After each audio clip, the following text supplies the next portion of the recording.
We had been charging the orbital strike cannon to fire a blast so powerful that it could destroy the entire base and kill anybody who was standing in the general area. This was exactly why we had towered up earlier. The obsidian platform we had built was now acting as a shield that would protect us from the explosion, and all I had to do now was fire the cannon. But that's when I realized I couldn't set off the cannon.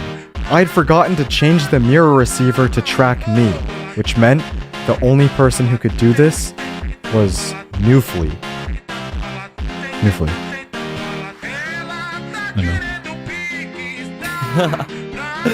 You're surrendering? You finally have knocked some sense into yourselves.